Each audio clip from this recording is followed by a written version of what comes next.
And he brought on a terrific and dynamic woman, Commissioner Lori Sutton, to lead that department. Commissioner Sutton. All right. Mr. Mayor, please let us know your thoughts.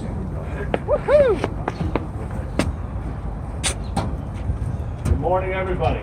Morning. I welcome you. Chilly day, but we are here in common cause. And we're keeping each other spirited, we're keeping each other warm because we're here to salute our veterans. And New York City is so proud to host what is the nation's parade.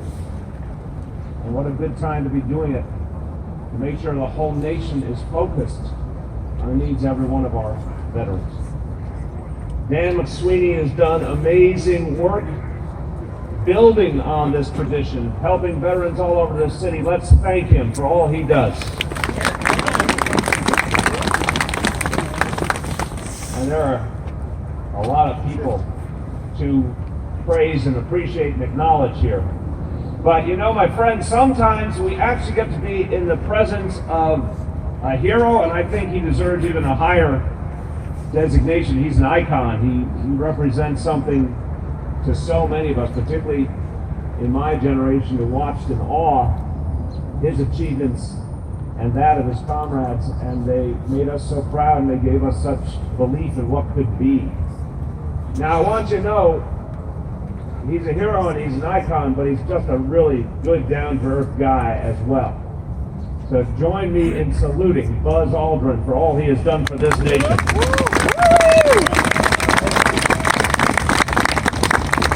And everyone, you know, maybe some of us did not have as audacious fashion choices as Buzz Aldrin this morning. You'll note, please note the red, white, and blue tie and the white and red striped socks. These will be available for purchase after the ceremony. Buzz, you got style. You got style, brother. Thank you so much. It really makes this an even more special event for all of us. I want to share praise of General Lori Sutton, who just wakes up in the morning, goes to bed at night, every hour in between. She asks the question, how can we make veterans' lives better? And she lives it with her whole team, and they have done so much, and they are just getting started. Let's thank Lori Sutton and everyone from the Department of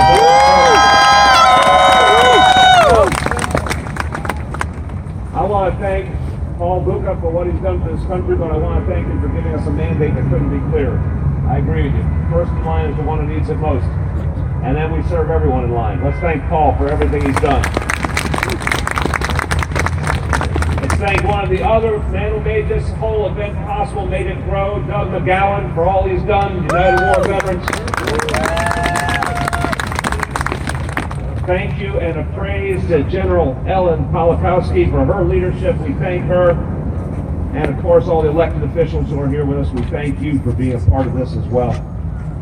I'll be very brief. It's a good day to be brief in this cold, but it can be said in a few words. Every one of us who has experienced the reality of a veteran coming home understands the war does not end. It does not end that day the treaty is signed or the armistice is declared. It continues for the men and women who served. And obviously it continues to affect their families, not just that moment, but for years and decades to come. The war does not end.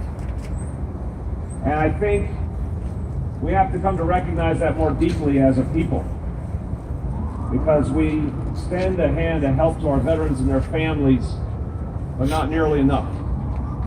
We recognize in this city we have to go farther. And there's so much more to do. We've only begun. We recognize we have to help make sure veterans got the health care, particularly the mental health care they deserve. We recognize some veterans were homeless, and that is something that just doesn't make sense in America, how anybody who served, who deserves our tremendous respect and honor, could ever be homeless. We have more to do there. And we recognize that something that really didn't make sense when a veteran with all their abilities and all their talents didn't have a good enough job, or their family members needed more employment, that we could do better both in public and private sector. We all have a mission.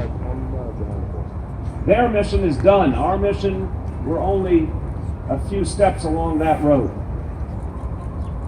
I'll tell you, I saw it in my own family. My wife, Charlene, saw it in hers. You know, we watch The Greatest Generation every day because her dad served in Europe in the Army. My dad served in the Pacific in the Army.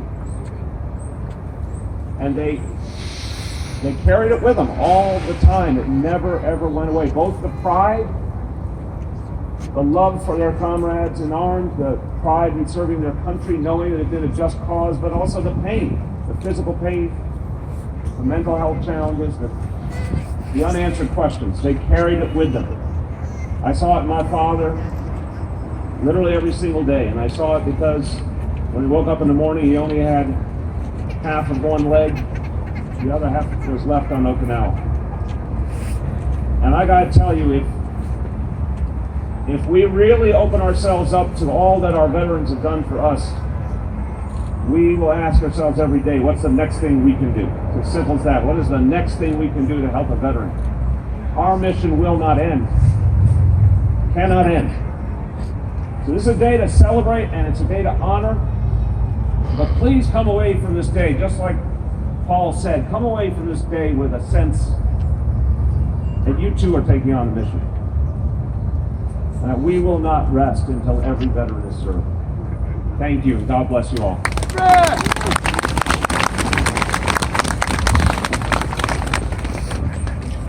Thank you, Mayor de Blasio. We certainly appreciate your commitment to this effort. It's ongoing. We all share it, and we must continue on that path. Thank you. I'd now like to introduce